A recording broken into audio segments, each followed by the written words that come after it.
everyone, hope usuku lakho luhamba kahle. Njengoba kade sengishilo ukuthi ngizolube ngini-update-ile njalo ngokwenzeka laphayana emngcwabeni kaSicebi. Into esiyenzekile-ke njengamanje ukuthi sibone uNgizwe ethuka yena-ke uKhuzani. Asazi ukuthi bekwenzakalani eze amthuke, kodwa nje into esiyinothisile ukuthi uNgizwe nje usewudungile nje umngcwabo wakhe-ke uSicebi, ngoba yonke into ibisahamba kahle. Bonke abantu besancoma uSicebi ukuthi ubengeve ey'phethe kahle nokuthi ubengeve emhlonipha omunye umuntu. Nangoku uNgizwe-ke esesukela uKhuzani-ke nje esemthuka. Kade nje esanconywa-ke nje ngamagalelo akhe awadlalile kuyona le nsizwa. So lento-ke ayenzayo-ke uNgizwe yokuthi athuke abantu kade bezosupport-a umndeni wakhe-ke uSicebi ayibanga yinhle, ngoba phela bonke labaculi bamaskanda bebefike ngobuningi babo kade bephume bonke bebezoseka-ke wona-ke umndeni waSicebi. Nangoku-ke uNgizwe-ke esewona-ke umngcwabo. Zizwele-ke yena-ke uNgizwe-ke ethuka uKhuzani emngcwabeni wakhe-ke uSicebi, inkosi yamagcokama.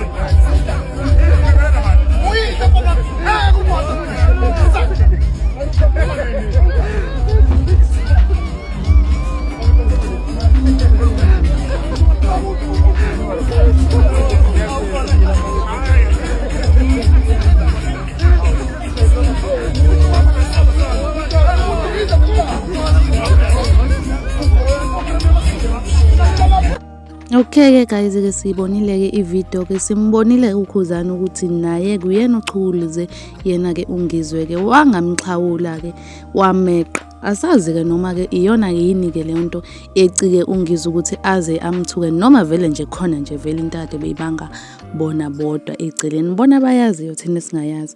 But-ke okwamanje kasike siyivalelana-ke i-video, ngisazobuya futhi nezinye izinto-ke ezizokwenzeka khona laphayana-ke emngcwabeni.